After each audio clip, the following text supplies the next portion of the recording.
Hello, and welcome to another episode of That Made Your List, a weekly podcast where an average, ordinary film fan, me, interviews other average, ordinary film fans. My name is Dave Gudger, and joining me in the hot seat this week, we've got Cody Newberry. Hello, Cody. Hello. I'm so happy to be on. No, thank you for joining me. Before we get started with the questions, why don't you tell us and the listeners a little bit about yourself?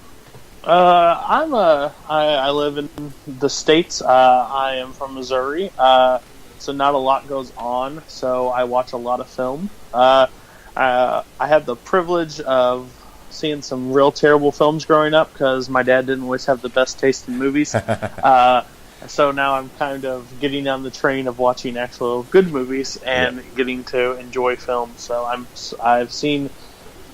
To prepare for this, I've listened to all your episodes. Wow. They've been very, very enjoyable. I like the show, so I'm glad to finally be on. No, I'm so glad to have you on. Okay. We'll dive into them then. Let's say 20 questions. Excuse me. We'll start off with the one that most people find the most difficult, is nailing it down. What's your favourite film? See, everybody says it's their most difficult one, and I've tried to make a list over and over to replace my number one, and I to me, still this day, nothing beats it. It might have been where I was in life at the time because I was a child, but it's always resonated with me, and that is 1994's The Lion King. Oh, absolutely Disney. Superb. When everybody says, really, that's your favorite film, anything that can draw that much emotion out of you in such a short amount of time. The movie barely runs, I think, 90 minutes or even less. Yeah, just under 90 minutes. Yeah, just under 90 minutes, and like in 45 minutes of that movie, if you're not in tears, there might be more problems with you. But that's a rarity in any movie to make you care about the characters that much at that point.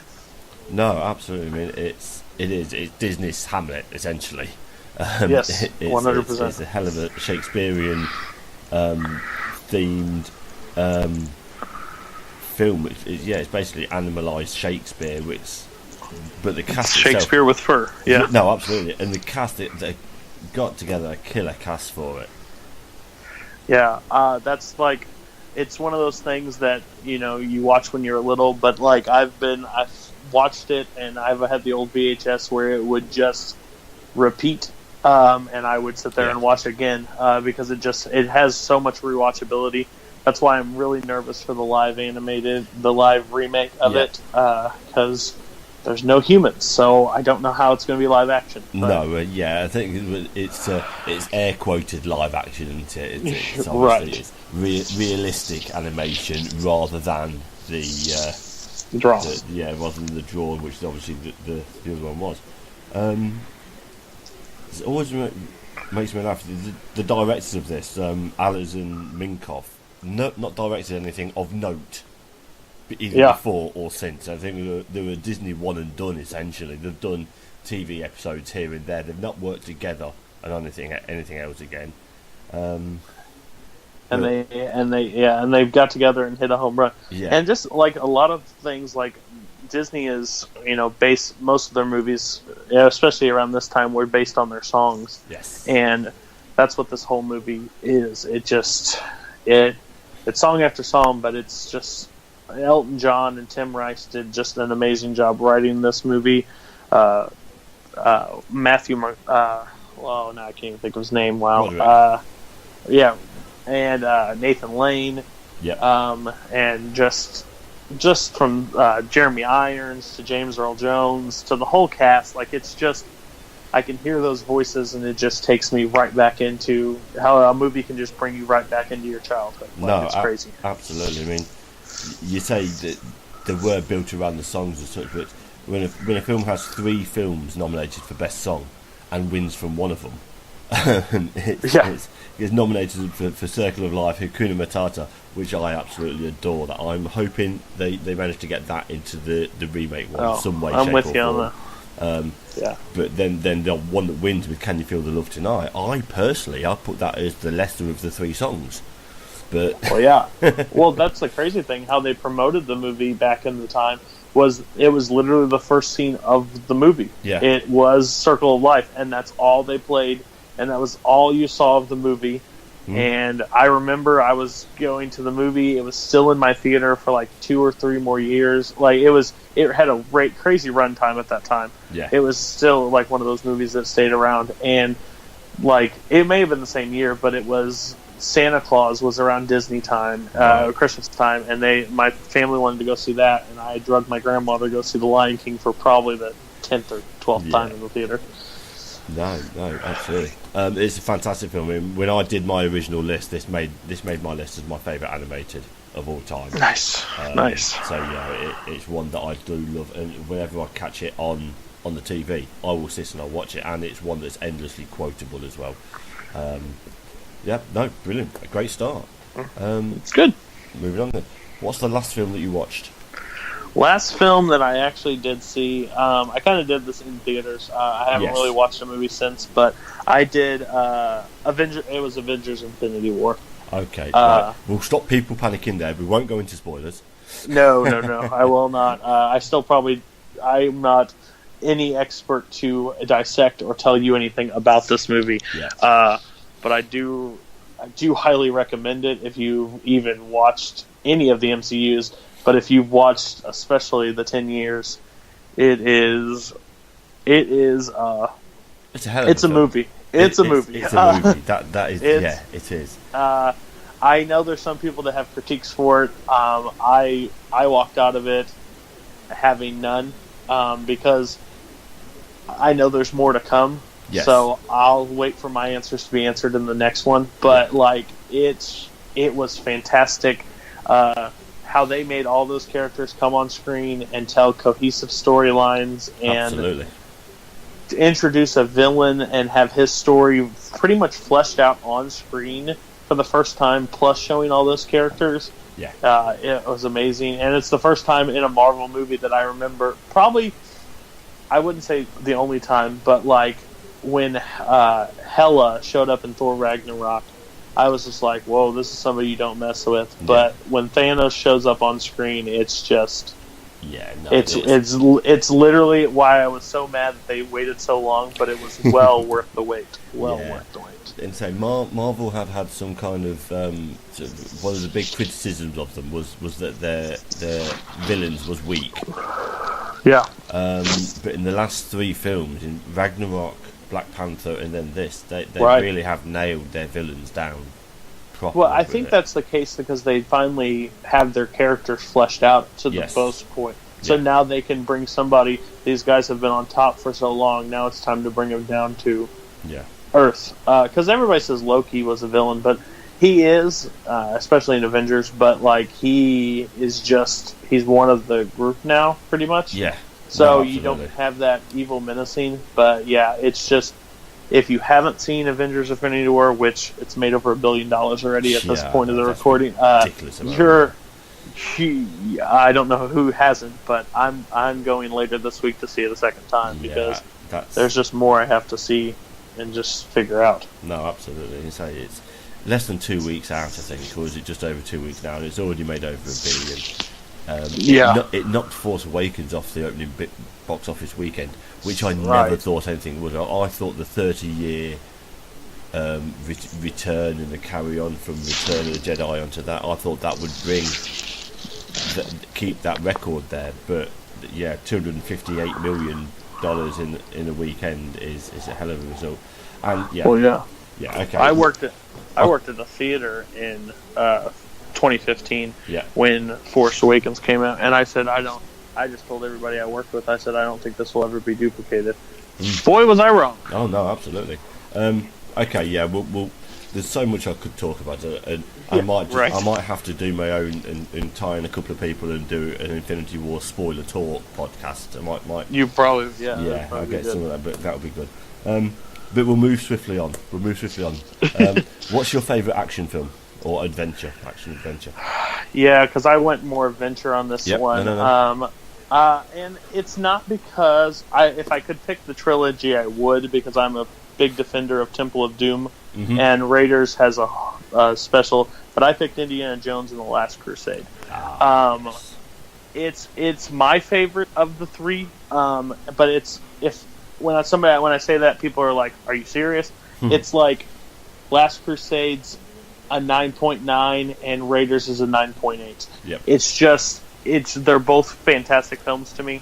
No, absolutely. I absolutely adore them. Sean Connery and Harrison Ford have this great father-son relationship. Which is amazing considering there's only 12 years difference between them. Exactly, and they play it so well, and they do such perfect. And I remember my dad showing me these. This is not a bad movie that he liked. This is actually a good one that he liked. Yeah. But it was just, I remember because I watched it when I was young, and I was like, I really enjoyed that movie. And the more I've rewatched it over the years, it just gets better to me. Yeah. I have always loved the line, we called the dog Indiana. Yes, absolutely. And it's just one of those, it's just, to me, it's a hilarious film. It's a great adventure film. And it made me so excited that when I saw Kingdom of the Crystal Skull, I was utterly disappointed and quite upset with it. No, so, absolutely. To me, the trilogy, it's a trilogy. The fourth one doesn't exist. Yeah, no, absolutely. One thing that made me smile when you started this is, oh yeah, the end of a trilogy over that. I'm like, because I knew where you were going. I was like, yes, we're overlike. I mean, on my my favourite top 5 Spielberg episodes that I did, this made my top 5. This one, yes. And on there, I was like, can we all just agree that Kingdom of the Crystal Skull never happened? And so we'll call this as a trilogy, and then the next one they're doing, maybe that one's the episode 4. Yeah, exactly. That's my whole viewpoint, because in my school we had you had to have perfect attendance, and you got to go to a movie trip. Yeah. And the movie they picked was Kingdom of the Crystal Skull. Oh, wow. And when I got on the bus, they're like, did you have a good time? And I was the one sitting in the back. Absolutely not. No. I had a terrible time because this movie was garbage. Because it's crazy how to me, I don't disagree with studios because they know they have to make money. But when you have something that's pretty perfect, yeah. People have their problems with Temple of Doom, but when you have something perfect and you finish it off perfectly, stop it. Yeah. Go to something else. Because that's what I'm worried about Toy Story 4. I'm worried about like the movies that finish perfect and you have to open the vault again and hope you strike magic. Yes. And you can and you can't. But like Spielberg was a part of Kingdom of the Crystal Skull also. And sometimes it's just hard to. You can't strike lightning. You struck lightning 3 times. It's hard to do it a 4th. Yeah. So that's just my viewpoint on it. But this movie, I mean, it concludes everything pretty well. Again, Sean Connery is the great addition to this movie. I think that's what of all the sidekicks in the other ones, this one's the best one. And they're back and forth. It's just fantastic to me. Absolutely. And as you say, after Temple of Doom, obviously they brought back Denholm Elliott and Jonathan Rhys-Davies, because I think that was the bit that camaraderie was the bit that was missing out of Temple of Doom. Oh yeah, it's. I mean, I got onto a back and forth on one of the Facebook groups. I was saying with the Schmodown with the questions of what was the first sequel that Spielberg directed. Yes. They gave the answer correct as being Temple of Doom. No, I brought it, well, it's a prequel. Technically, it's not really the sequel. And that led to about a 150 comment thread going through on it of people arguing and telling me, dictating to me what a sequel is and what a prequel is. But there we go, yeah. It's that page is great, and that page is real interesting at times for me. Yeah. But I agree. Absolutely. I mean, this would technically, that should be the sequel. But I'm with you on that. They bring back the cast. It's more of a camaraderie. They are just. Yeah. It's just when we did Full Metal 5's top 5 Spielbergs. Mm-hmm. I voted for this one, and I would have voted for it over Raiders. And not saying Raiders doesn't deserve it. No. It's just I give a filmmaker and a studio credit way more when they do it 2 times before and they come back the 3rd time and they hit a home run again. No, so I mean, Spielberg's been on record of saying with this, he did it for 2 reasons. The first one, he did a 3-picture commitment with George Lucas to make a trilogy, but also to win over fans again that kind of gave him the criticism after Temple of Doom. So that was and this ended up being by all accounts, his favourite Indiana Jones film. That's his favourite one of them. So who are we to argue with Steven Spielberg? That's 100%. Absolutely, I agree with you. Fantastic. Okay, right. Let's swap genres a little bit then. What's your favourite horror film? Oh, so this is I am not a fan of horror movies. I just am not. Most of the times I find them cash grabs at theaters. They go for cheap and then they make something small. But again, I don't know if this one counts because some people might consider this a thriller, but it sure scared the heck out of me, and that's Misery. With Kathy Bates.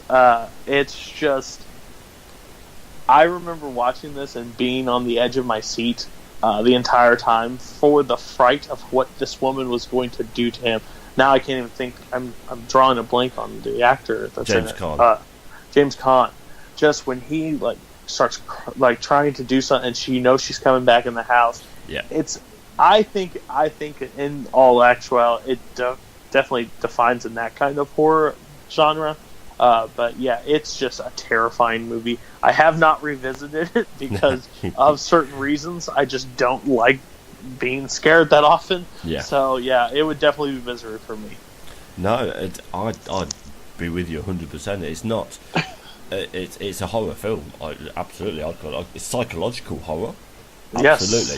Yes. It's not a stalker. It's not a slasher movie. It's not a jump scare one, but there's an overbearing sense of menace running through the film. You never know what she's going to do and how far she's going to go to keep her hero in there writing the book for her. It's obviously because even go. No, please go. When he he first meets her and stuff, and because he was stranded and he gets into the house and she just looks at him you see this note. Well, that person can't die, and he's just what did I just get into? Mm-hmm. And he knows he's not okay. He's not going to be okay in this situation.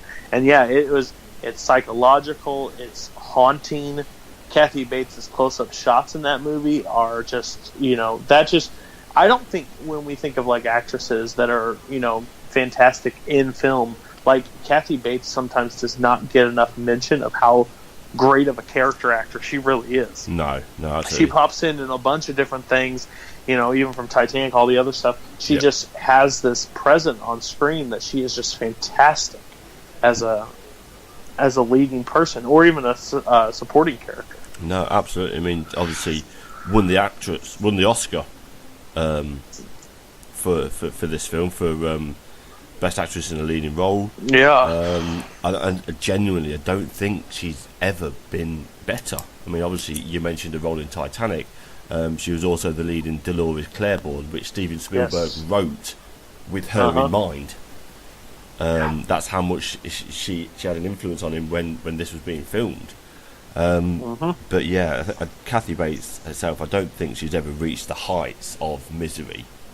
I don't before think so. Or since. It's one of, as you mentioned, Stephen King's novel adaptations that I think to say they've been patchy quality-wise, I think would be doing it a favour. that would be a high favor. Yes, they don't always transfer well onto the screen, but I think that's just because of problems with studios, because they think of a cool concept, but sometimes your imagination is what brings Stephen King novels to life. Yes, and I don't think it's hard to duplicate that into a film format. But this is just, you're in a cabin, it's snowing outside, it's two people. Yeah, make it work, and that's just if you have the right direction, the right script, the right everything. That you could have just. But I honestly don't believe there was an actor back then, a female, that probably could have done the same with that role. No, I think that was perfectly for her, and it was just.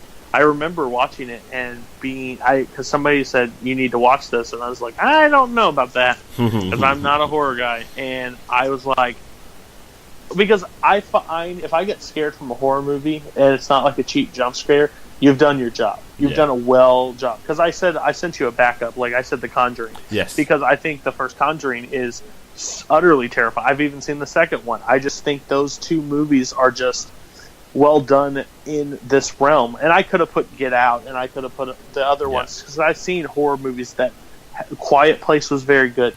But like this, having the date that, being older, and it still holds. If people haven't seen it, you need to go out and watch it, because it's definitely haunting. It really is. No, absolutely. As you say, it's and going back to the Spielberg ones, as you say, I think his ones struggle with it. I mean, okay, The Stand, which is a massive, massive book, works as a TV miniseries, but I don't think that would ever work as a film. I think sometimes his books are just too much to pick out, and the one I've got in mind is Dark Tower. Yes, 100%. I was about to bring that up. Yeah, I don't think that works as well as it maybe could and should have, because HBO it's just Stars too much. should have picked that up and just ran with a miniseries, because there's so much stuff to add to it, and they just. And when I saw the runtime was an hour and a half, I said, "Oh, the Stephen King fans are going to be quite upset with this," because I personally haven't read all of them, but people that I know love them. Like Dark Tower is one of those books that people keep going to, and it just didn't live up to the hype. It didn't even come close. No. Okay, but yeah, I'm with you. I'm not a massive horror fan. I will watch them through half closed eyes if someone else is watching them. But my idea of a horror is putting it on and getting 5 minutes into it and thinking, actually, nope, let's watch something else. Moving on. Okay, so likewise, we'll move straight on from the horror then and move on to drama. What's your favourite drama? And this was a tough one, because I kind of, if you know of Matt Nose from the Top 10 show and the Schmodown, he always goes like off rewatchability. And I'm kind of the same way, because yes, are there better dramas? Yes. But when I kept reading the title of your show, this made your list. Yes, this is my list. Yes. This isn't everybody else. So I'm actually going to go with Martin Scorsese's The Departed. Oh, good film. And everybody claims, it was taken off of another film, Infernal Affairs. Infernal Affairs. Infernal Affairs. Yes. And yes, it was. I find this movie better. That's just me. Nice. The cast in this movie: Jack Nicholson, Martin Sheen, Alec Baldwin, Mark Wahlberg, Leonardo DiCaprio, Matt Damon. The list just goes on and on. They have such. And you'll find this in my list as it goes on. Like I like the crime drama. I like the mobsters. I think that's one of my favorite appeals in a movie. Yeah. Because it's a world that I will never be in, but I like to see the stuff that goes into it. Yeah. And I think they just did an awesome job portraying it. Even one, I think Leonardo DiCaprio was fantastic in this movie. I think Matt Damon was fantastic, and Jack Nicholson. And those three that counteract that, who's good, who's bad, how does it all work? And Scorsese's,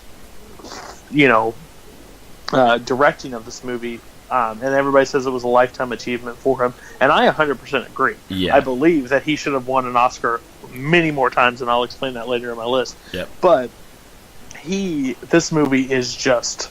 I'm glad he finally got one, and I'm kind of glad that it was for this one, because this is a movie I can revisit at any point of the day. Yep. And if I ever caught it on TV, I know I'd just sit down and watch the rest of it, because it's just so good. And even the ending, if you've never seen it, it just it's just a twist and turn from just where you think this was going. I didn't know it was going. And again, Matt Damon on screen back and forth between somebody. Matt Damon and Leo steal this movie. They really do. Without a doubt. I don't think there's a Leonardo DiCaprio film I like more than this. Matt Damon's got his Rounders, which I absolutely adore. Oh, Rounders, yes. And The Bourne The Bourne trilogy of those, I really like those.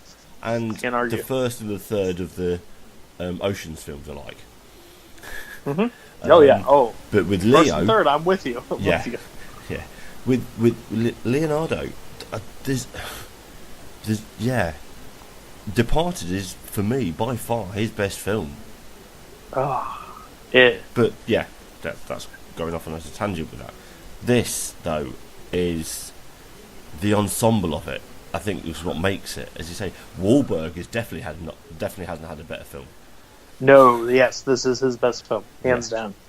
It's I always go back to this one scene in the movie, and if you haven't, like, not you, but the listeners, if you haven't watched it, you'll know it as soon as it happens. It's when Nicholson and DiCaprio are sitting at the table, and I always take of it like not a handing of the torch kind of thing, because Leo is now that actor that people want to put in everything. It was like Nicholson, and he has that gun, and he drops it, and he goes, "I don't care what you do. You can shoot whoever you want or whatever.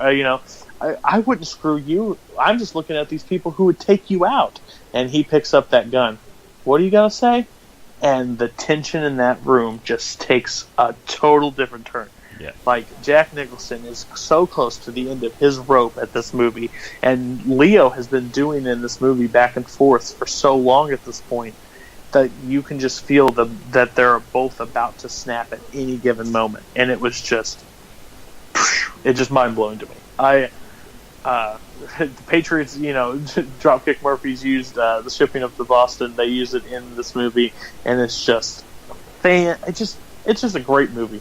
For rewatchability, it has to be my favorite drama. No, absolutely. It's, as you say, you won 4 Oscars for it.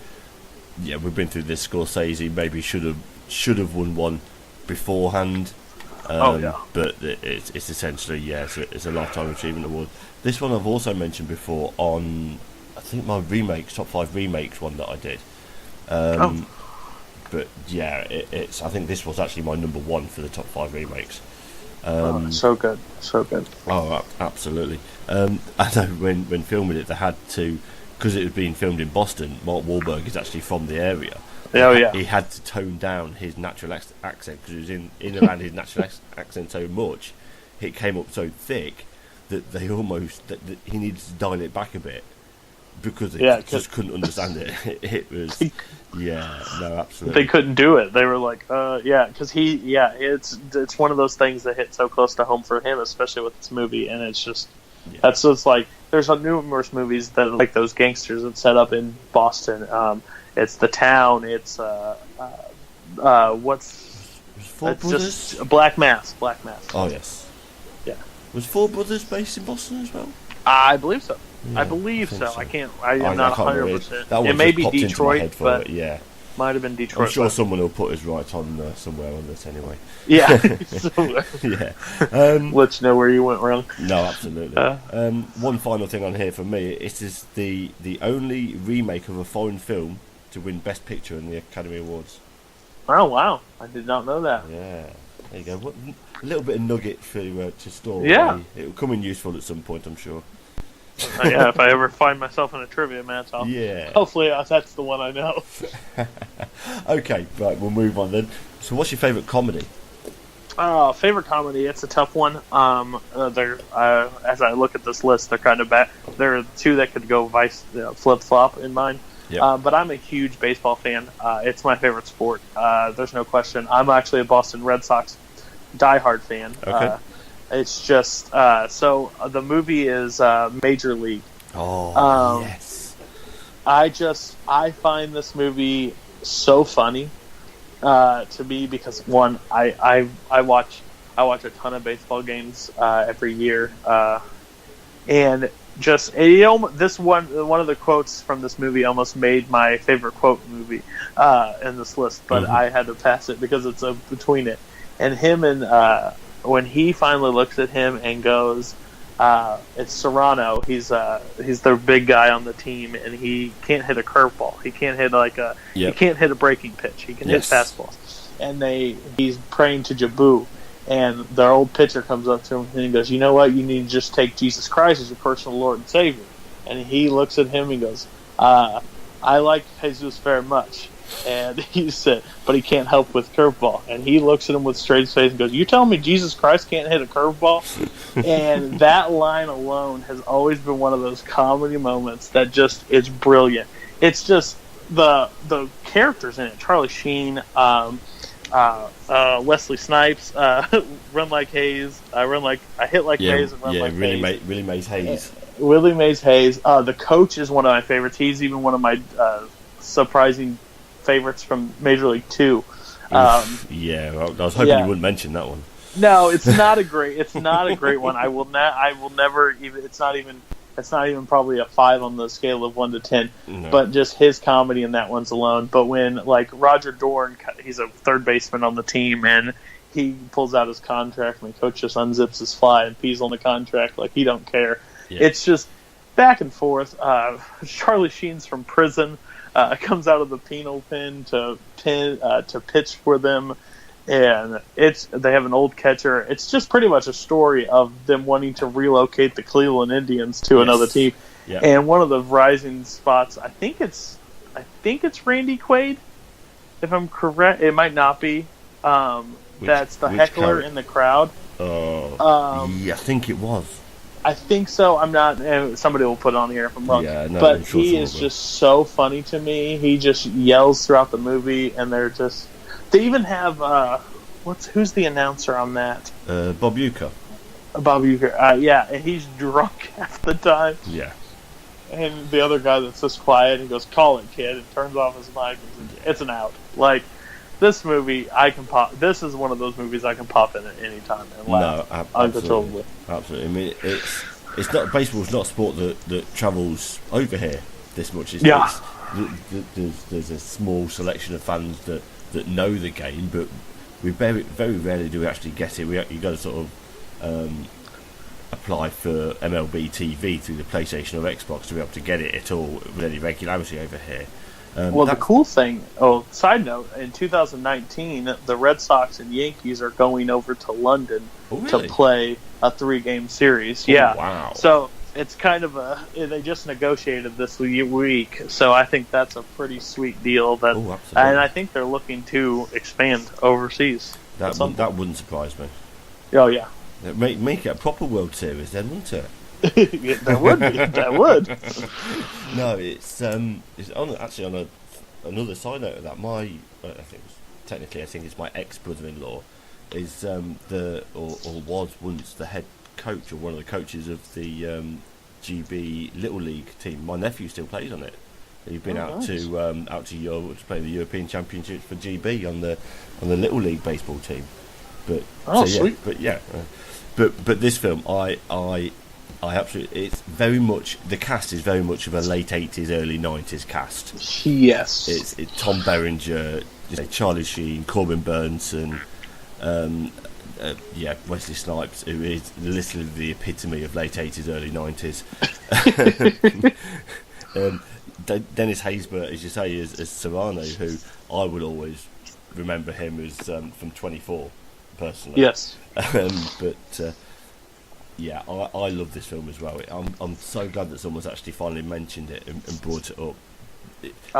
It's the other thing for me is really the Wild Thing song when he steps out, when he comes out of the bench and all that, and he's got his glasses on there with the skull and crossbones in the centerpiece. It's when he has to put on glasses because he can't. He keeps hitting. They said you're going to have to teach him command, or he's going to kill somebody, and it's so true. He pitches 100 99 and can't.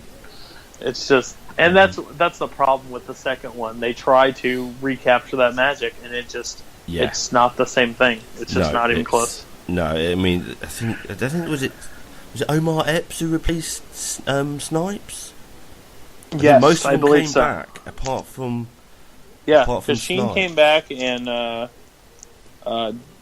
know I can't think of his actor's name, but Jack Taylor, he's still there, and they're having the younger guys, and it's just it's trash. It really is. It's not the best. Okay, right. We'll move on there because that's another one I could just talk and reminisce about watching that film for a long time. In the same kind of vein, though, what's the film that makes you happy? Happy. So this one was I had another one on there, and when I thought about it more and more, this is just the no-brainer to me.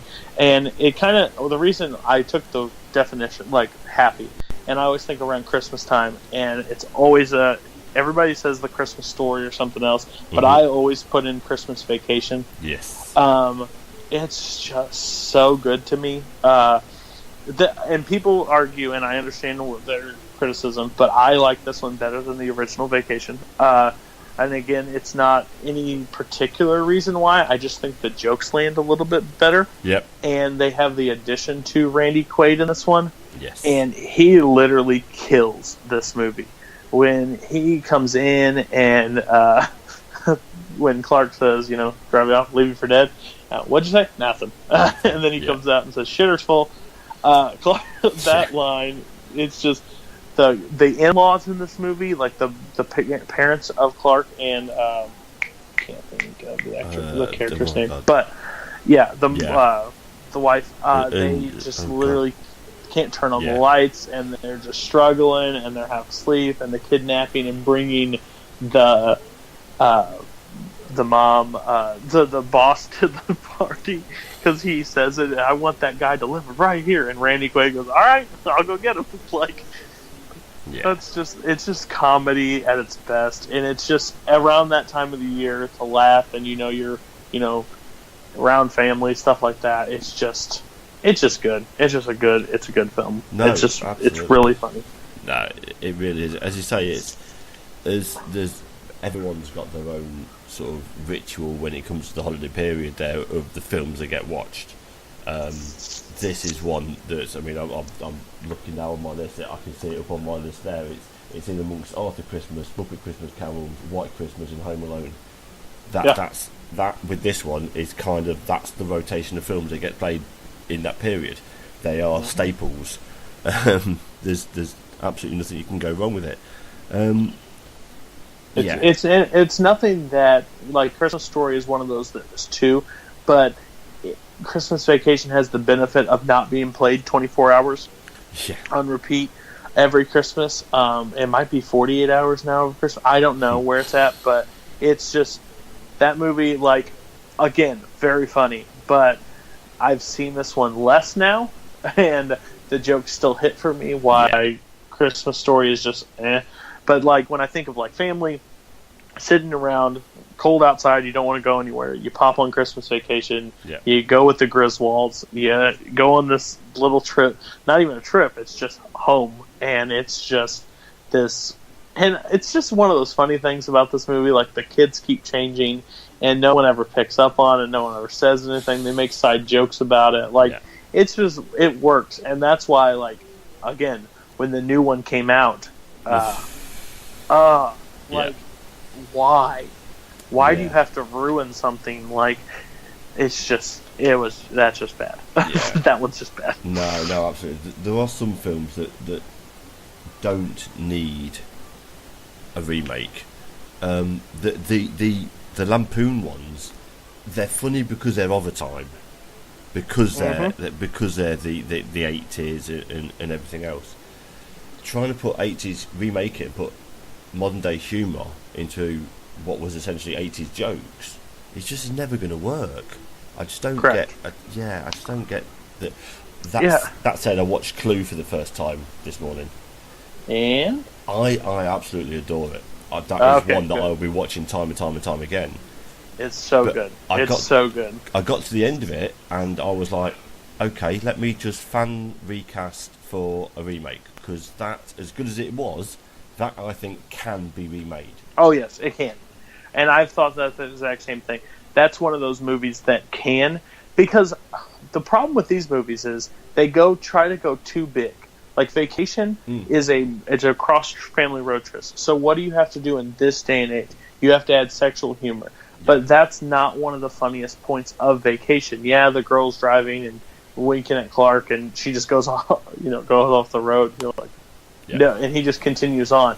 But like nowadays, it's more of the more I wouldn't say graphic almost, but like grotesque, like over the top sexual jokes. So that doesn't hit the Vacation storyline of what Vacation was about. Like Clue, I think that you are in a house, you can do the same magic. You can capture that again with a good script. Yeah. And they had 4 alternate endings, and it was just absolutely. so funny. I mean, you could almost. I mean, I think the only way you could do it and get away with it is do a shot-for-shot remake, like Van Sant did with Psycho.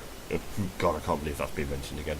But do a shot-for-shot remake, line for line, just literally just recast the characters and go again. I think that would work a treat. But sorry, tangent's gone. No, there. you're fine. I understand completely. I'm with you too. Okay, fantastic. Any final words on? No, we did Full Metal 5. They did Full Metal 5 of Chris movies, and this one didn't even make the list. And it was. Did Die Hard make it? I don't think so. If I don't, no, I know Jingle All the Way did. Oh my God. Yeah, and I think it was just a cast vote and just a spite vote, but it was. I remember watching it, and it was the first one I ever turned off. I'm like, well, this is a pointless list. I don't need to watch it because these movies should not be on there. And I just turned it off. They got my view, but that's about it. Yeah. Okay, right. Let's switch that on its head then and go. What's the film that makes you sad? It's a movie that I've watched one time, and I've popped it on to watch it a second. And honestly, it's one of those too hard to watch for me. Yeah. And it's 1993 Schindler's List. No, absolutely. It's a void of life in that movie. It really is. And that's why Spielberg did it without color, because color showed life. And I feel like this movie, doesn't get enough credit. I know a lot of people speak of it, but I honestly think it doesn't get the same attention like a Shawshank Redemption or the movies that are classics to this day, because it's so hard to watch at times. Because the sad thing is, I wish this was a made-up story. Because regardless, it's just, this is a part of our history that we have to, as humans, have to live with. This happened. Yeah. And when I put that into perspective, it's just sad to think about. And I always get, when I got to the end of the first one, and I could have sold this, and I could have saved this many more, and I could have done this, and he's just going through the people he could have, and why, and he feels regret, even though he did so much to help so many, it was still not enough. And it's such a crazy story to me, the overall story about it. Robin Williams going in to do comedy, because it was such a depressing set, and Spielberg not taking a cent off this movie. Yeah. Those things just are crazy to me. It's just crazy that it's just.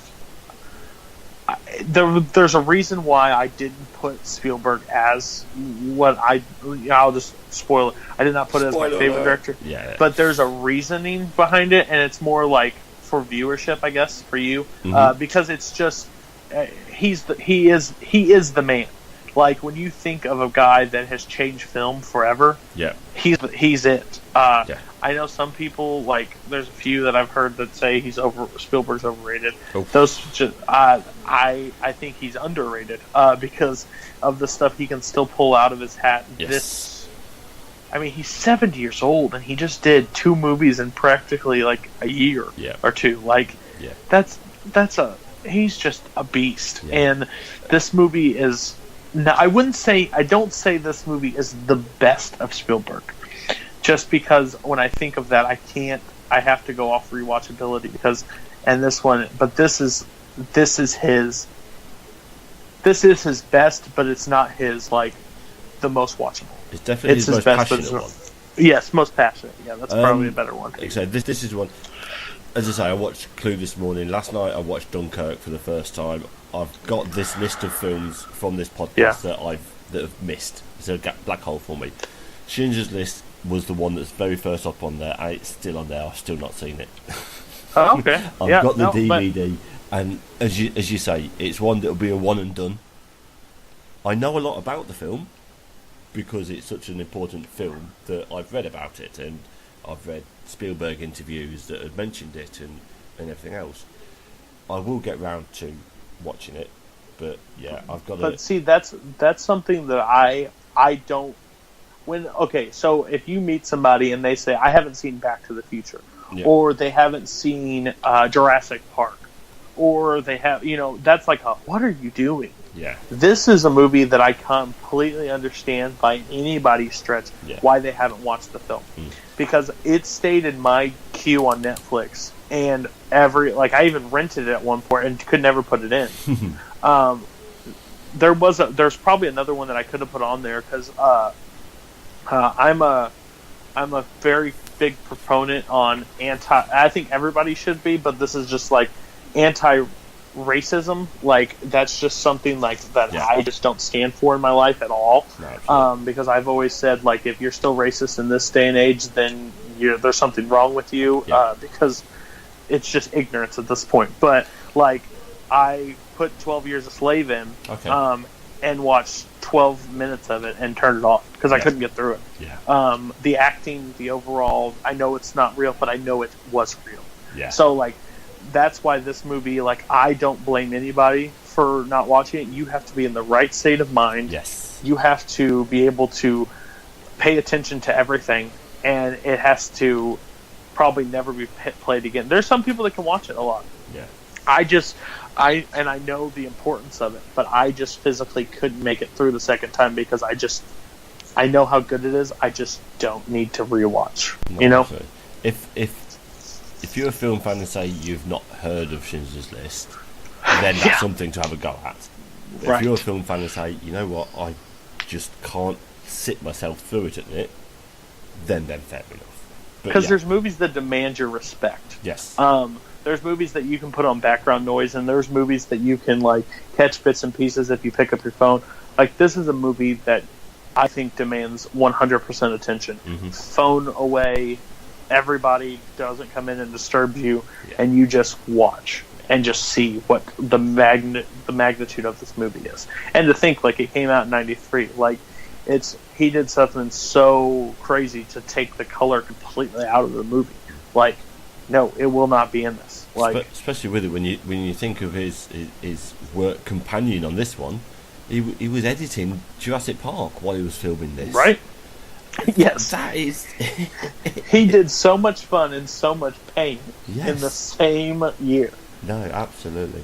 And that's why when people say he's overrated, they need to recheck and look at his filmography and see the work that he's done. No, absolutely. I mean, did you see Ready Player One? Oh, yes. Loved it. Loved it. I mean... I've read the book. Yes. And I love the book. And I was... At first, I'm like, oh, they did away with it. But I was like, they had to. Because it read one way, but it wouldn't have showed on the screen the same. No, absolutely. Like, that was one way. If you're going book relevant, that's another one that's got to be a TV series. Exactly. 1,000%. You can't do it. You have to do 3 seasons on 3 different keys. Yes. You have to. Like, it's... You couldn't pull it off. And like when when you read the book and he has to go for the first key and just play that game, that doesn't you play Joust, that doesn't show up on screen. That doesn't make it come to life. Like, no. Although and they probably couldn't get all the... turn up once on there. You see the little ostrich flying through. That's the only reference to the game. But that's the crazy thing. Like, he took it from his he had a source material and he added new things into it. And just worked with it. And I love the movie. Some people say it has its flaw. I really didn't have a flaw with it. No. They worked. He was the only one that I could have ever saw bring it to life. Oh, good God, yes. I mean, I know he toned down a lot of the Spielberg references into it. Yeah, because he said he didn't want to film about himself. Yeah. But I'm sorry, but it's 1980s were about Spielberg. It was 1,000%. Pop culture in the 1980s was Spielberg, but but great. I say it's a great film because everyone tells me it's a great film. I will get around to watching it. I'm slowly but surely getting through these. So one of these days I'll make a big announcement onto the page. Finally seen Schindler's List. That will be great. Okay, right. Let's try and perk ourselves up a little bit, but name a film that you know probably the entire script of. So this one's kind of a cheat, because there was a school project that I had to do in drama class, and me and my friend we pretty much memorized the script to Back to the Future. Okay. And we did it's in drama. It's called a duo performance. It's pretty much where you just run through the scripts without pretty much leaving the stage and just working through it. And we did Back to the Future. This film is fantastic to me. I could have put it for my favorite comedy. I could have put it for a movie that makes me happy. I could have put it for numerous films. Almost drop into adventure as well, to be honest. Right, could have. It's just one of those films that are so... It's groundbreaking. Yep. To me, for what they did. I think the humor in it is just top notch. I think the visuals for back then were amazing also. The casting of Michael J. Fox and Christopher Lloyd were just magic. I think I even love the references, like when he goes back in time and goes into the diner and he goes, where's that at? And the person asks, where's that at? And he's like, oh, right past JFK Boulevard. Who the heck's JFK? Like, they don't know the stuff, and it's like, who's president? Ronald Reagan? Who's vice president? Jerry Lee Lewis? Like, it's just the comedy in that movie, and just the brilliance, and just... see, and this is where I get a lot of things, because I don't really like the second one as much, even compared, and I like the third one a good deal, because it just takes a total... The second one gets so wonky with the timeline. Yes. And it's just back and forth. It's hard to follow at times. But like the third one's just set in stone, just where it's at. And I find that quite enjoyable. But the first one is by far, I feel, untouchable. If I ever heard this movie was coming out to be remade or redone, I would either one, boycott it, or two, I would definitely not see it. Until like the word of mouth actually told me, no, you're fine to go back, because I just don't think you can. Yeah. I don't think there's two actors in Hollywood right now that I think I would trust to bring it back. Two, I think they would go too over the top, because it was such simplistic and just before its time to me. Also, so yeah, the script, the writing of this. When I say like scripts, I probably could have done The Departed. I probably can quote that. But like this movie is just so quotable, so funny. Yeah, it's by far the movie I know best. No, I'm not disagreeing with absolutely anything you say at the moment. We're on a page. It's with regards to the remake, this is the effects still hold up. Yeah. So you don't need to do it because they look shonky. Like, you could kind of understand when they did the Clash of the Titans and redid that, because the Ray Harryhausen one, the stop motion one, the effects look dated. So let's bring it into the modern day and have a look at it that way. I can get that. The Lion King one, you're bringing it from drawn into CG, air quotes, live action. With it, I can understand that. We've got talking wolves in Jungle Book. Let's get talking lions into Lion King. I can understand that. There's no reason to. Every single part in it still holds up. But, oh yeah, I 100% agree. It's just, I think it's Zemeckis' probably top two, probably his best one to me. I am a fan of Castaway, because what you can do when an island that have one person and make me fall in love with the volleyball. It's just powerful. But yeah, this is by far it's one that I think that people should definitely. It's people who don't put it like in the top like 20 other films. I'm like, what do you find better than like Back to the Future? I'm okay if it's not top 10 because I know there's other films, but like just of rewatchability and fun, like it's got to be up there. No, absolutely, it's great. Okay then, let's get back into a serious question, kind of. Yeah, what's your favourite director? Favorite director? Okay, so the clear-cut choice is Spielberg. And me and Chance, you just had Chance on.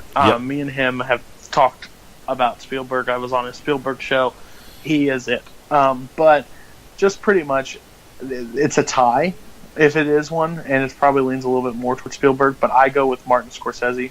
Okay. And it's nothing against Spielberg. But when I think of my genre of movies that I love most, Spielberg has great ones, but I think Scorsese has some of my, like Keenan rewatch, Wolf of Wall Street, Hugo, Shutter Island, The Departed. It's already made my list. I think I even like The Aviator, Gangs of New York. I like, even though Cameron Diaz is trashing it.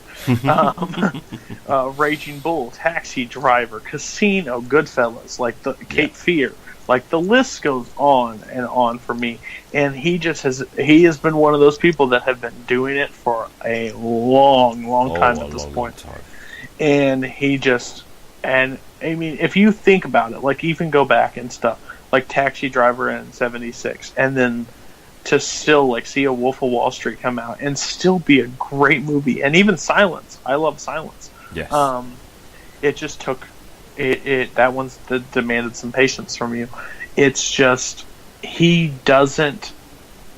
swings and he rarely misses. He really does. And I love how he works the camera. I love how he gets some of the best acting out of people. I love when he just surprises me with films. Yep. Again, and I've already said, like, do I think Spielberg probably is better? Yes. But when I think of, like, my genre, mob movies is it, and there's nobody that's better with mob movies than him. For the amount of mob movies, absolutely. I mean, it's Coppola for me, just for those two, just for Godfather 1 and 2. We'll ignore 3. Right. We'll ignore 3. It's not a trilogy, that film, that series. I mean, the Godfather films for me stand head and shoulders above, purely simply because they were the first modern. Even though they're 70s back then, they were the first modern gangster film to portray the mob like that. But we'll not talk Coppola, we're talking Scorsese. You're right. If it's not Spielberg, it's Scorsese. They're 1 and 2. They're 1 and 2, 2 and 1. The flip flop between people. Oh yeah, absolutely. He doesn't. To me, he just doesn't miss, and it's just. And that's where it came down to. Like, when I thought my favorite drama, I was like, why do I like it so much? And I love the acting, but I also love how he worked the camera and how he brought it out, and even made a foreign film even better. That he took the source material, changed it, and made it, pretty great. Yeah. I mean, obviously, we've got The Irishman coming up soon with I know. There's got Pacino, De Niro, Pesci coming back in there, Harvey Keitel coming back in there. I think that's going to all hinge on this de-aging technology that he's using on it.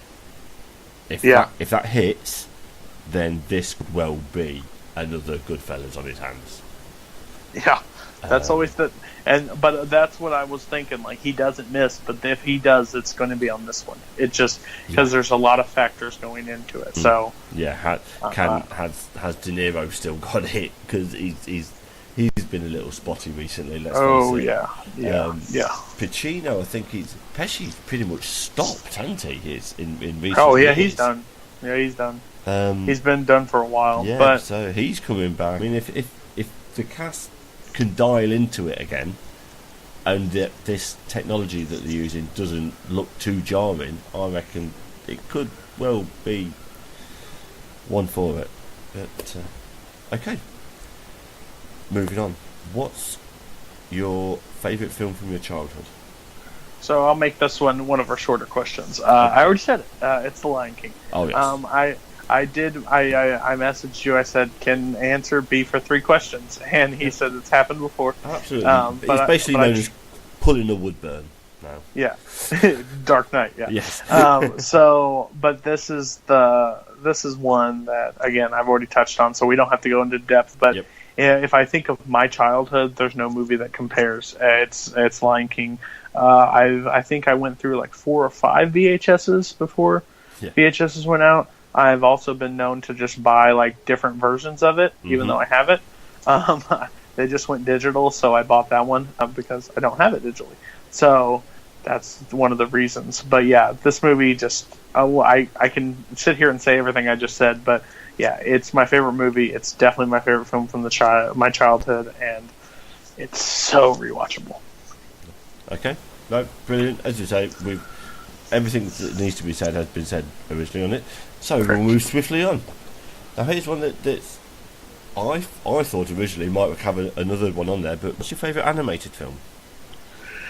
So animated, I kind of just stretched because I was going to put it, but then I thought, and this is computer animation, not original animated, but I did the original Toy Story. Okay. I could have put any of them. I could have put. I enjoy.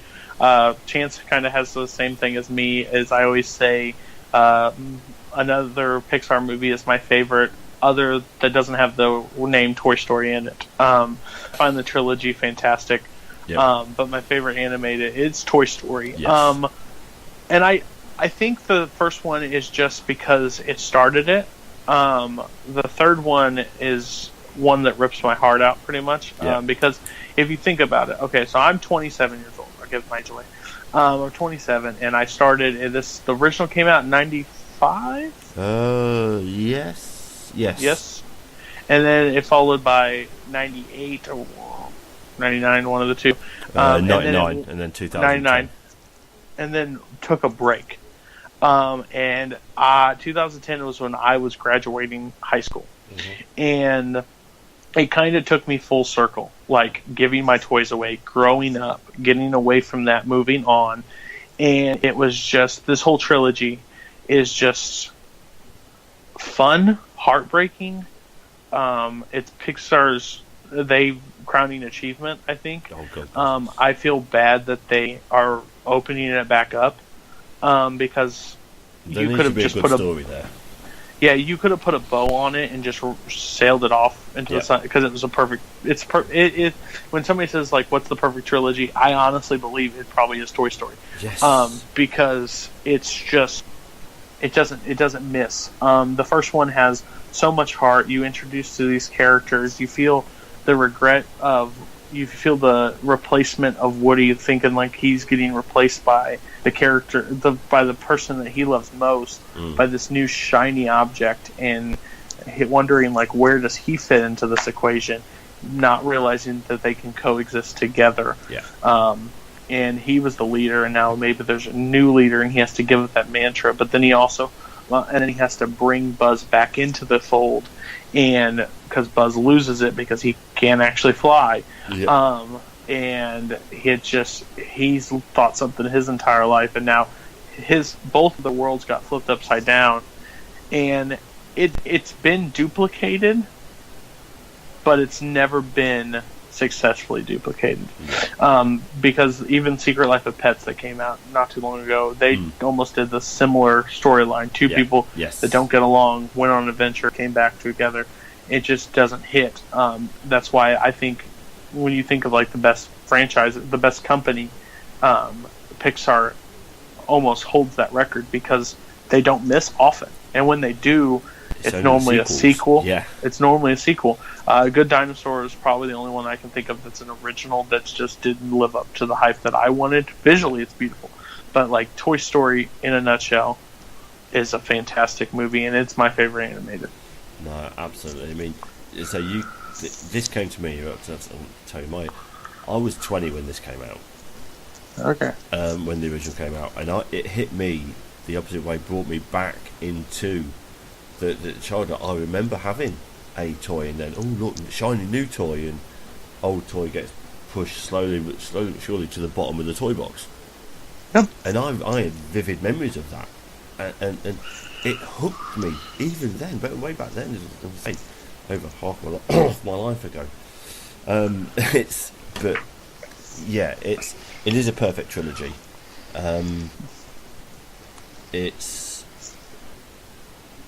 They need to have a good story for this number 4. They have to. I've heard nothing about what the story is going to be yet. There's been nothing that I've heard of anything that it's going to be. But I mean, if they are branching off and doing another 3, and it's nothing to do with Andy at all, then fair enough. But oh yeah, I'd be on board. Yeah, but at the same time, you can't bring it into modern day because toys like that just aren't. I mean, look at that. I'm looking over at my boys' things and saying toys like that aren't popular, and I'm seeing an upside down giant Buzz. So okay, maybe they are still relevant, but I mean, if they had to do that, they'd have to do like the Cars toys. Like it's always like based on of what is popular in the media now. It's not like you could go to the store and just buy a cowboy toy or a T-Rex and stuff, and kids play with that anymore. It has to be commercialized. It has to be something that sells. But that's always like my whole thing with like Wreck-It Ralph. They knew what they were. They're adjusting on the fly, and they're going to the internet. That's genius in their approach, absolutely. And I think they'll hit a home run with it. Yes. It's just like this. I was like, I know it's made so much money for you, but Disney, do you need any more money? Like, you have you own the Marvel, you own Pixar, you own Star Wars. Like, you can just leave Toy Story alone. Yeah, it's fine. You don't need this cash cow. Exactly. You really don't. I mean, but yeah, I mean, it was the first animated film in Oscar history to be nominated for Best Screenplay. That's adapted or original. It was the first animated film to be nominated for that.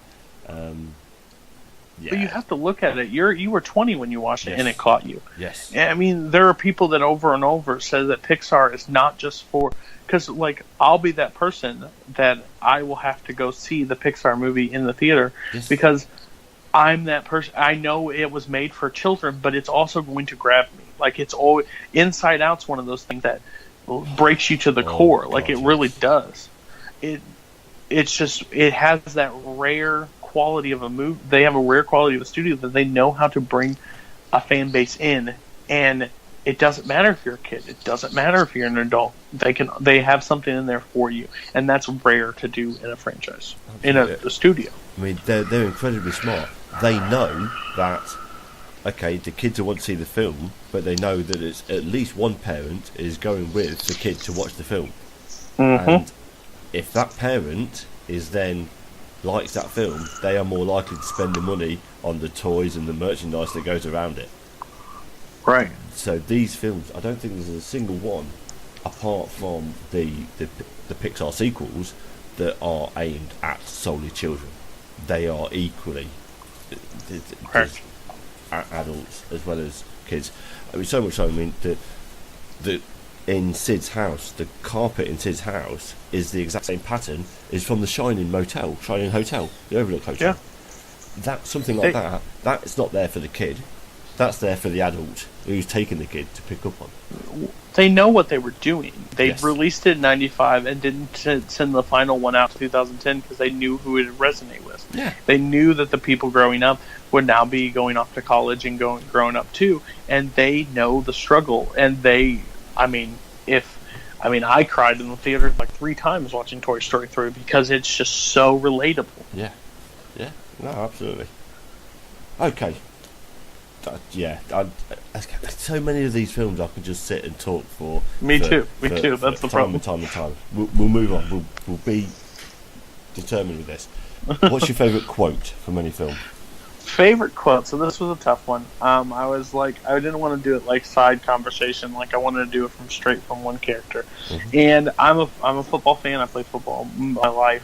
And a movie that I think is also underrated, but more people like it. And it's definitely Remember the Titans. It's near the end of the film. It's the defensive coach. He pretty much just lets them know. He says they were getting discriminated against because it was they pretty much paid off the ref, and he just literally looks at them and says, "All right, I don't want them to gain another yard. You blitz all night. You cross the line of scrimmage, I'm going to take every last one of you out. You make sure they remember forever the night they played the Titans." And I remember it's kind of like Bill Paxton, wow. Bill Pullman's line in Independence Day. If you don't become like the ultimate, like, let's go, after that line, it's crazy. And this is one of those lines that have always stuck with me. I thought it was funny, like at the Schmodown Spectacular, when Above the Line got 2 of them, and I literally sat there and just in my seat as soon as it said, I was like, "Let's remember the Titans," and because it's one of those movies that I find so.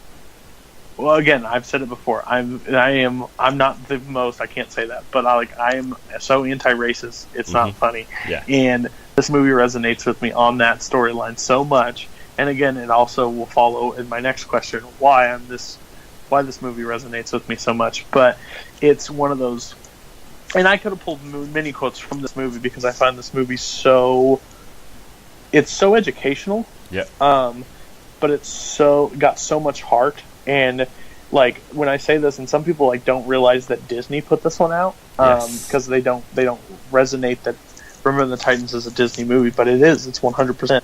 And it's one of the first movies I remember renting on pay-per-view with my parents. They wanted to watch a movie at home, and they're like, "Let's just see this." And it, from that moment, stayed with me. It came out in 2000, I believe. Maybe around there.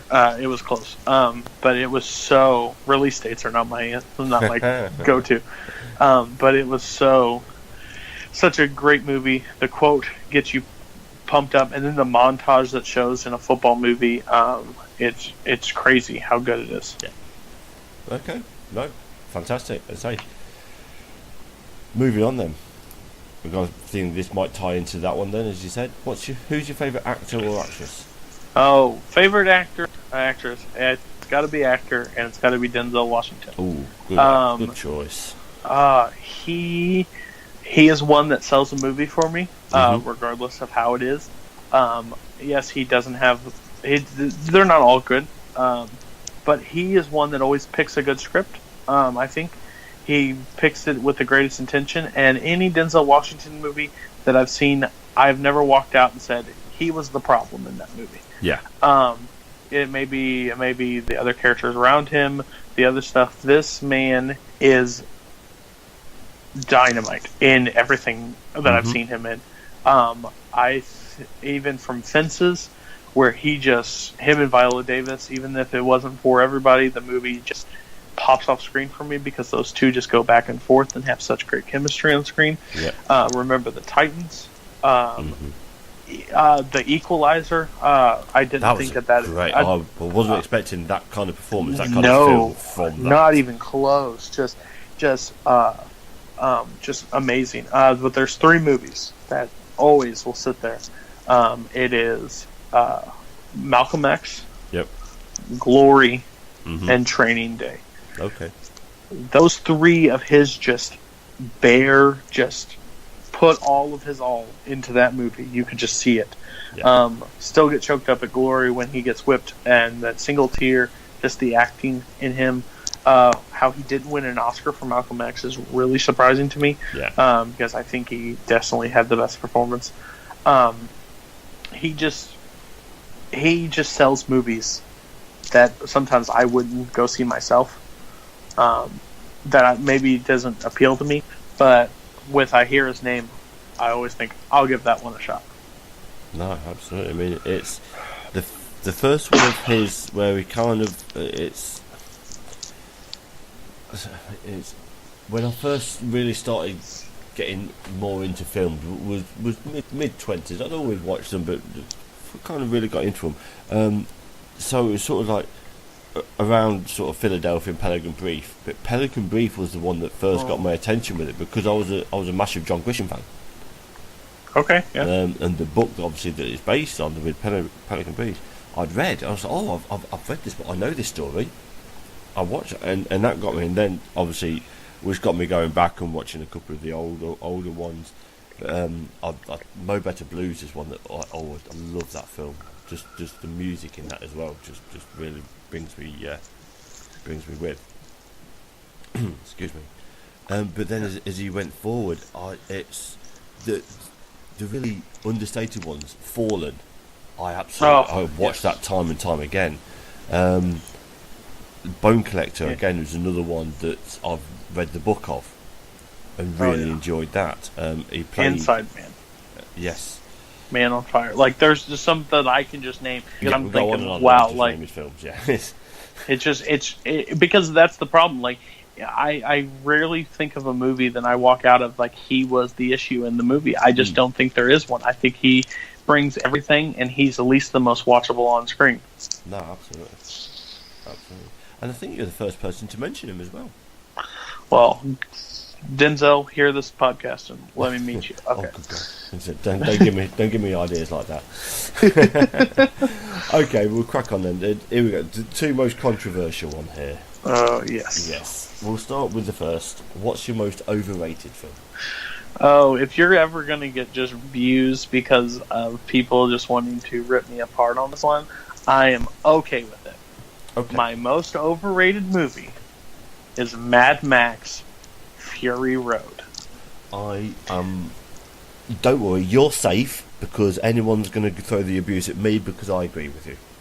Oh, thank gosh. I just over this community, I think it's so cool that of the community of these film fans that I've gotten to know over here. Yeah. Robert Parker is one of my good people that I talk to about movies, and he agrees with me too.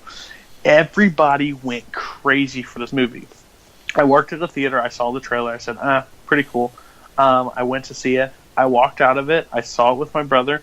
He looked at me, he goes, "That sucked." And I said, "Yeah, I didn't like it either." He goes, "I only stayed because I thought you were enjoying yourself." I said, "No, I did not find it." Now, I will admit I had a bad viewing experience for the movie. Mm-hmm. There was a crying kid in the theater. It was a very hot theater, so there was a lot that played into the thing. But when I rewatched it, when everybody screamed and said, "Best Picture, Best Picture," I said, "What?" To me, not even close. Yeah. The movie has a lot of plot holes in it for me that I know everybody says, you should look into it like that. I'm sorry, when you have an entire thing that your civilization trying to decide on gas, and these 18-wheelers just drive miles upon miles with no fill-ups. I have a huge problem with that. I can't get over that. And then there's a part in the movie that where it gets dark and quiet, and I almost passed out. Like, it was so boring to me. Do I think for a car chase?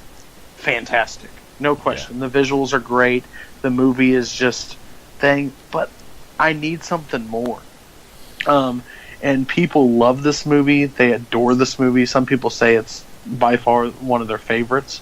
To me, it didn't even crack my top 15 that year. I think George Miller's a great director. I think the franchise, if this is your kind of movie, that's fine. But for all the hoopla and all the buzz and hoping it won Best Picture that year, which, correct me if I'm wrong, was when Spotlight won?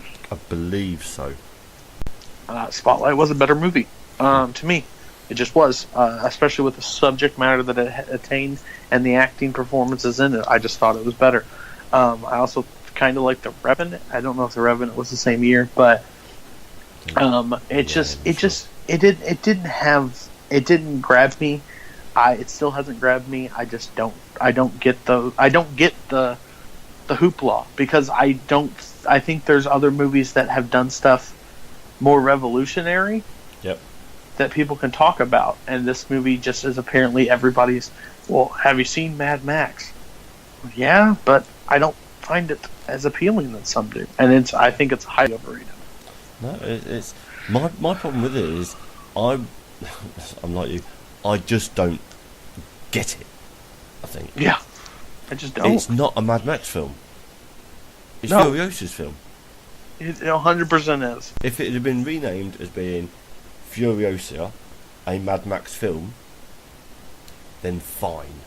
But it's not a Mad Max film. He's not the main character in it. He isn't. She is. And don't get me wrong, Charlize Theron is absolutely phenomenal in it. Oh yes. But I have no arguments with that. It's just, yeah, I'm with you. I just don't get the hype. I don't. When watching it twice, I've seen it twice. I've literally sat down and rewatched it, and I it's one of those movies that I don't think I'm ever going to pop in again, because it just doesn't resonate. It doesn't have anything that I'm just like, oh my gosh, did you see, like, yes, I think the shots and the first pretty much chase of the movie is like crazy to watch, but the movie takes like a dive after that pretty much. To me, I could have just watched that on YouTube and been fine. Yeah. No, we're going to say we're often it's not normally. Normally, I have a whole list of things ready to throw back and I'm glad. Yeah, no, I'm with you on this one. So let's flip it on its head. Go the other way of this. What's your most underrated film? Now, I picked underrated because I think not a lot of people give it attention, or a lot of people haven't watched it, and I wanted to kind of bring light to that. That's why I picked it. Okay. And that is John Q. Denzel. Is he when he goes into the emergency hospital? Yes. Yes. I thought I'd seen it. Because I find this movie, and the reason why I didn't bring it up, because I knew I was going to bring it up later, because John Q is just one of those movies that grabs you. For me, I watched it when I was young. I've rewatched it since. And one of the lines, it's a father that will do anything for his kids. Yep. And they say like the best line, one of the best lines in the movie is, "My son's going to bury me. I'm not going to bury my son." Yes. Like I said it backwards, but it's just crazy. They said, "What are you going to do?" And he's like, "I got to do what I got to do. If in case me dying, my son's getting a new heart."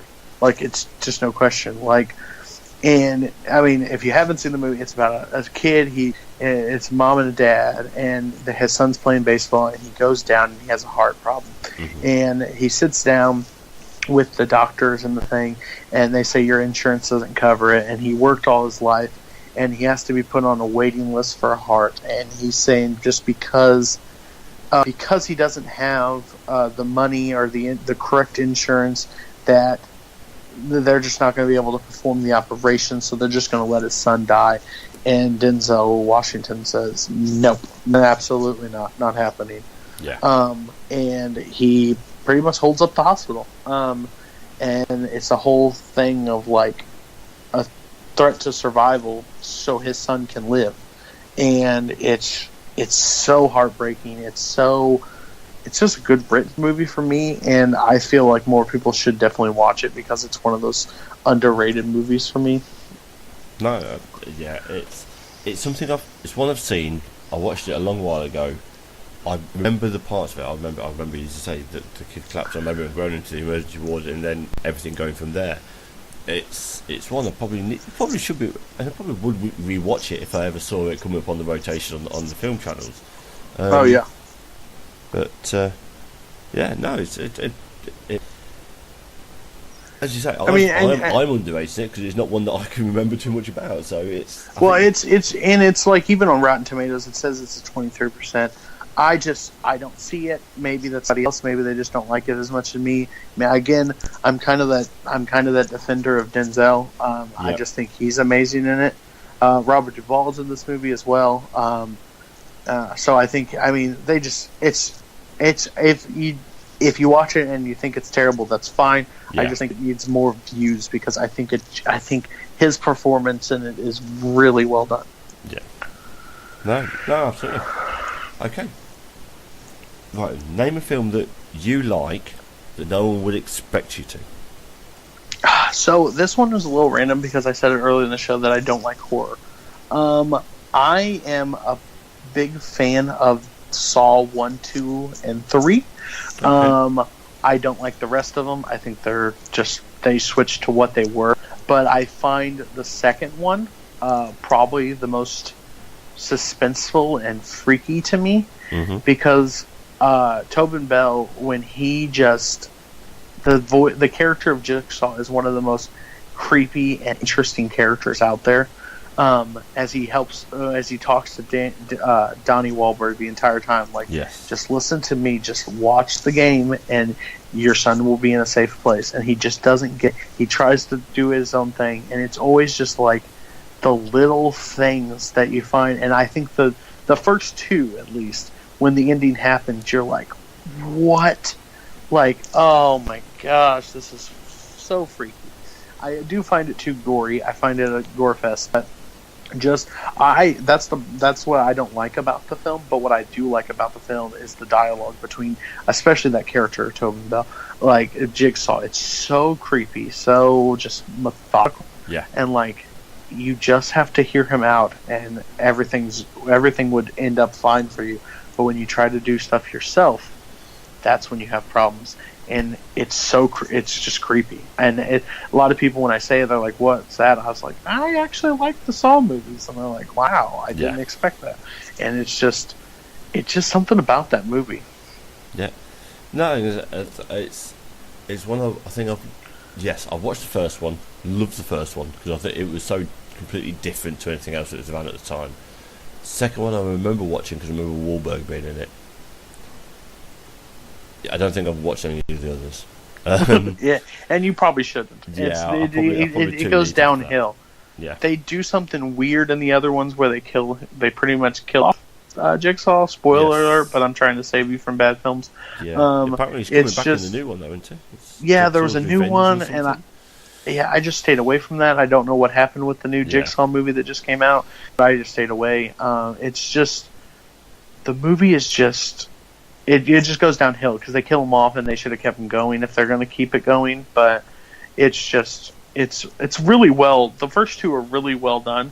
They really are. Yeah. It's where after even the third one's pretty bad, but I finished that. I finished the trilogy, I call it, and then the rest are just whatever. Like Saw 3D came out, like it was the seventh one, and it was in. I don't need to see that stuff in 3D. Like it's just gross. Yeah. So but that's one of the people that don't expect me to like, but I actually quite enjoy it. Okay, fantastic. Okay, let's get back into the genre ones then. But what's your favourite classic? So classic, It's a wide-ranging topic. Yeah, I count this as a class because of the years went by, so I think it counts. Absolutely. Some people might not, but I say Jaws. Oh yeah. It's just perfection. We did the top 5 on Full Metal, and this was the number 1. There's no question. For him to create a movie about a shark and doesn't show the shark hardly at all. Yeah. And to build the tension and the shots and the camera work and the acting, this is his best one, in my opinion. Yep. It's flawless. It holds up to this day. It still scares me when I watch it, even though I know exactly what's going to happen. Yes. This is one of those things that when you have a perfect movie and you try to do too much, you try to catch lightning again. Yep. And you don't do it at all, but you don't know when to stop, so you keep going. Like this one is amazing. I still find the score troubling when I hear it. Oh, God, I always like because it's Dan Marl's music in the Schmodown. Yeah. Because it's perfect. Because you don't want to hear that music on the opposite side. You don't want that shark, and you don't want Dan in the ring. So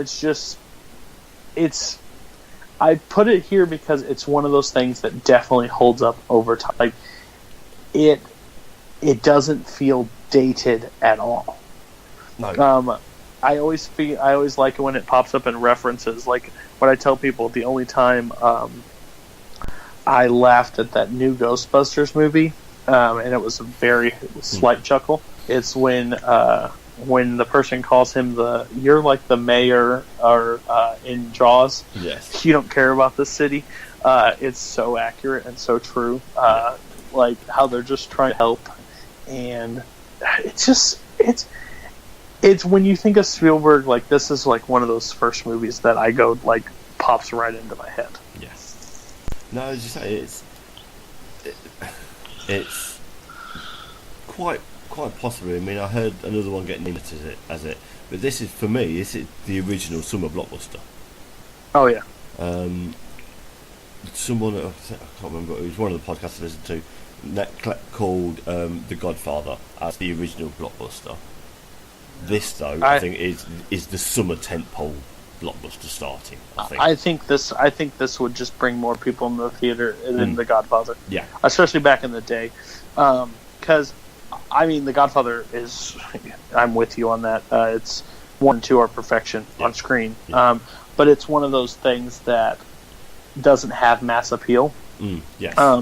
Like, still to this day, like, we have a movie coming out this year called The Meg, and it looks like terrible. It looks terrible, but you're still going to get people on the screen because it's something that they don't see every day. Yeah.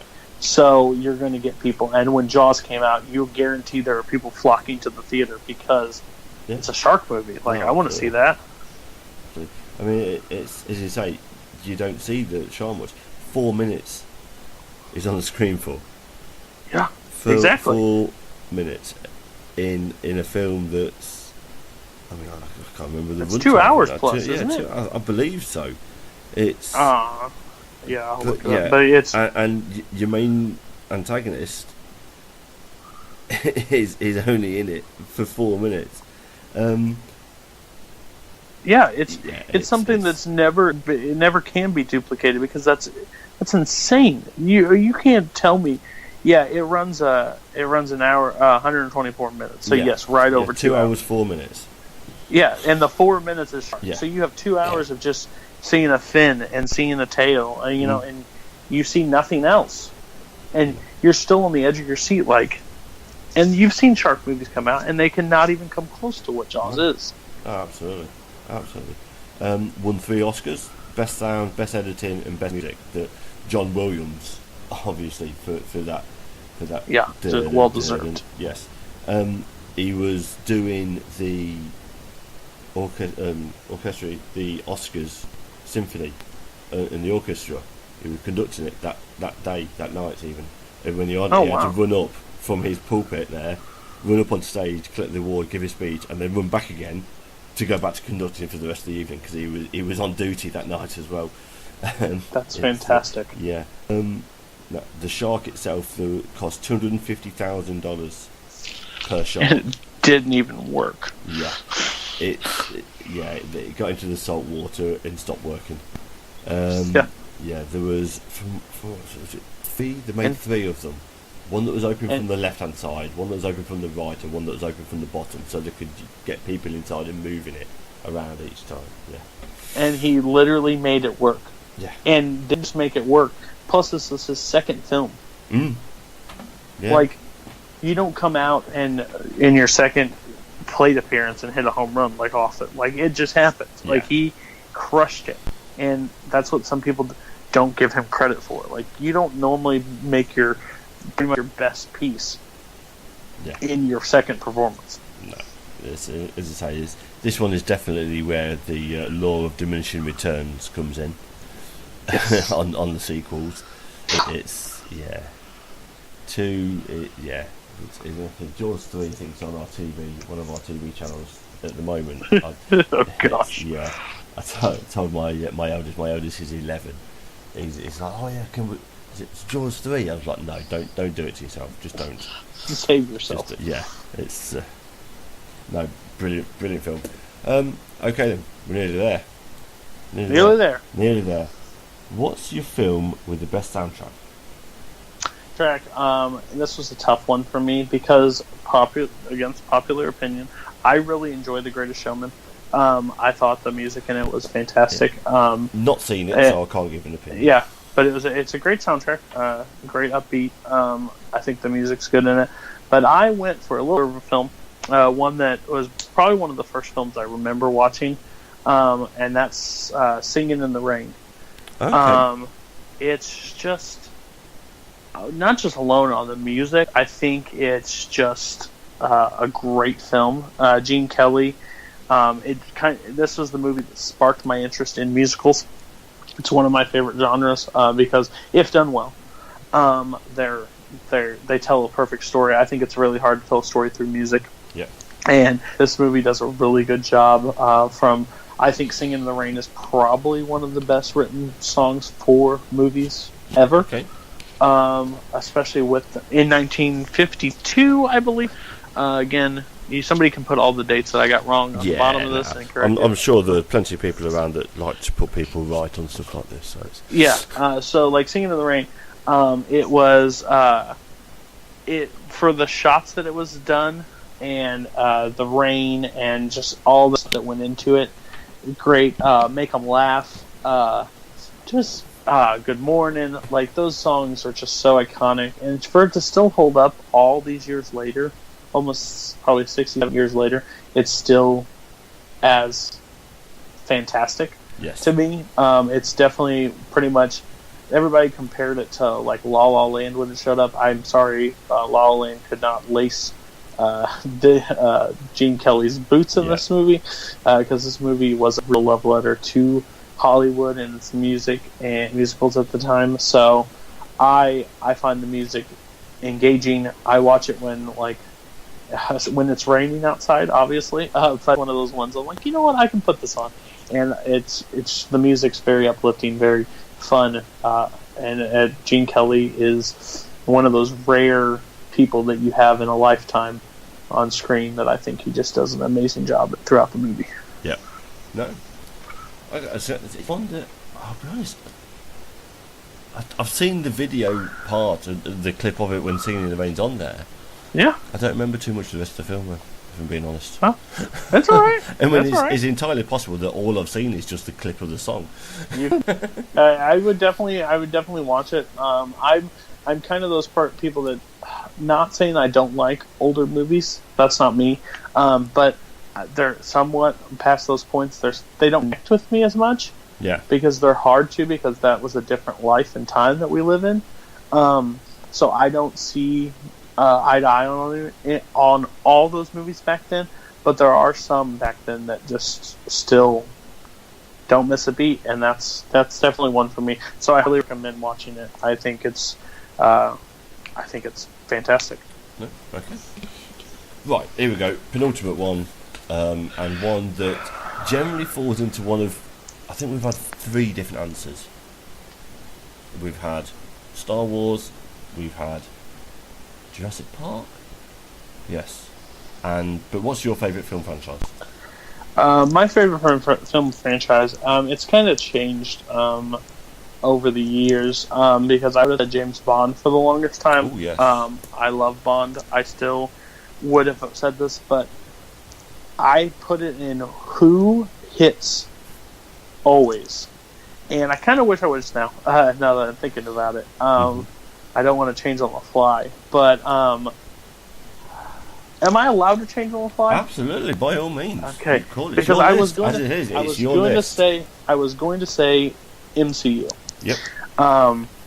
But I honestly think the favorite film franchise, and they are kind of connected, I would have to say Pixar. Okay. The more we've talked about it, the more I've went through it, I think it does hold up the best over time with all of its movies.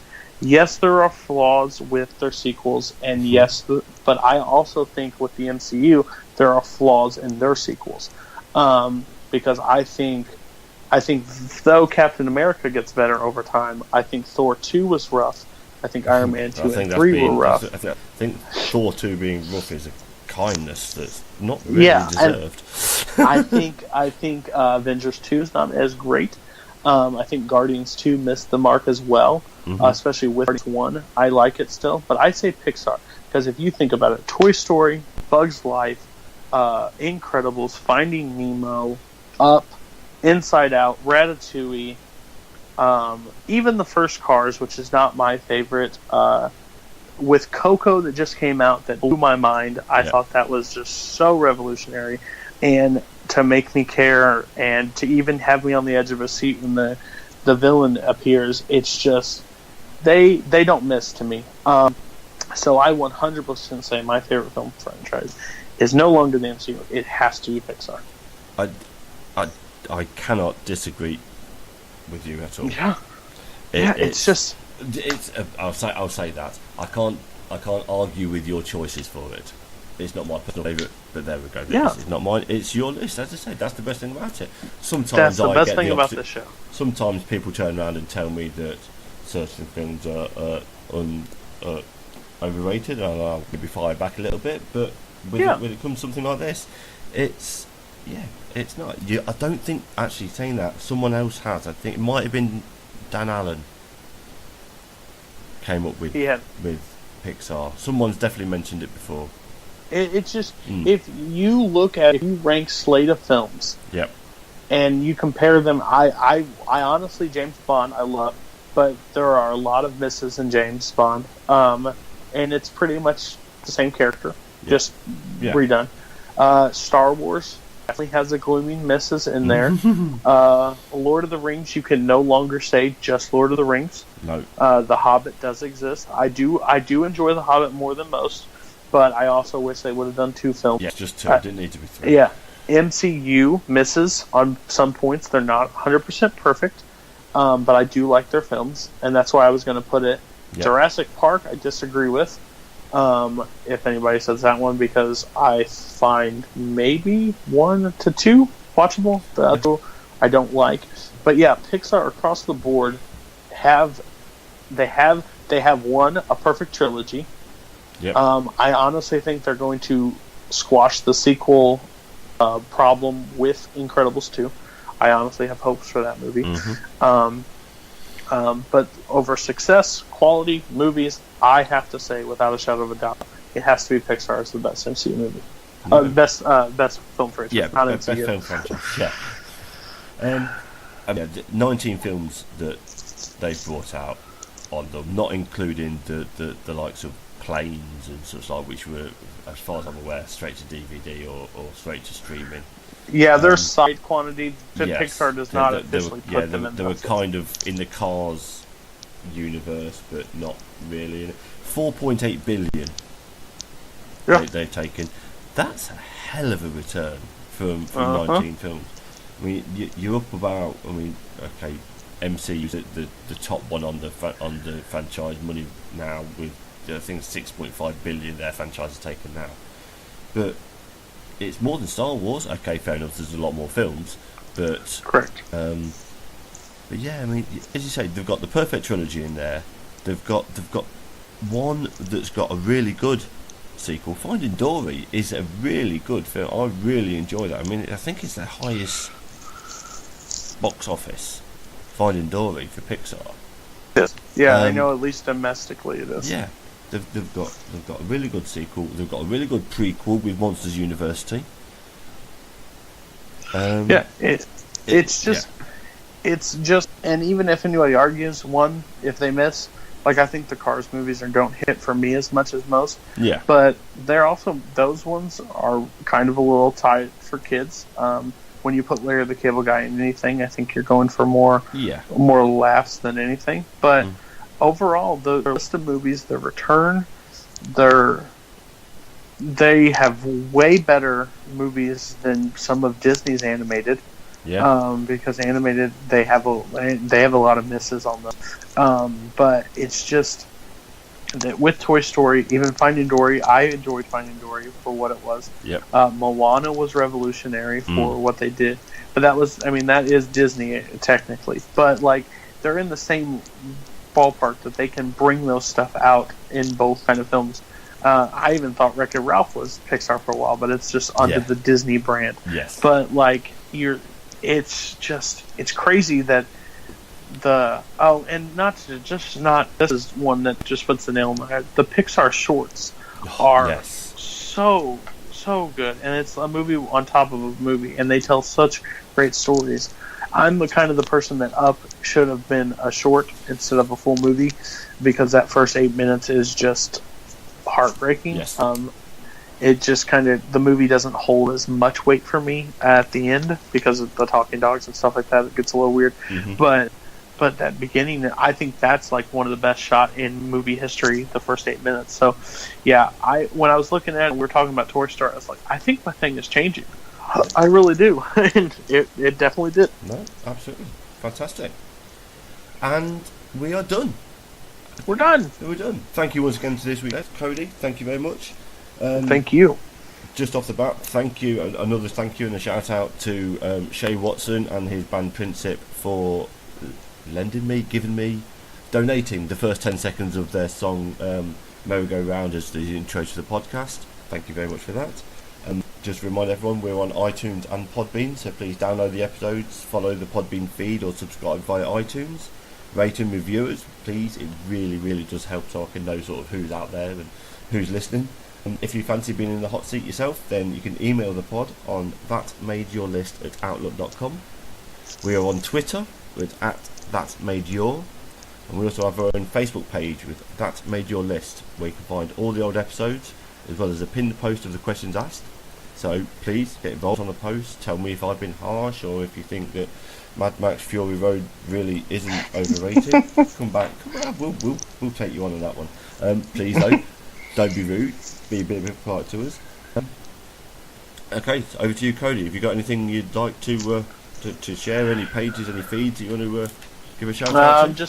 My Facebook is Cody Newberry. You can follow me there. I don't have much any more social media, but I'm on the Movie Trivia Throwdown page. I show up in some take stuff and some Full Metal Trivia or Full Metal Media. I would definitely follow those guys. They're great. They have a great thing. And the Worldwide Movie Games over on Facebook and YouTube. They're all great guys, do great work. So just follow them, and you maybe see me on there. Okay. Fantastic. I've been Dave Goodger. He's been Cody Newberry, and this has been That Made Your List.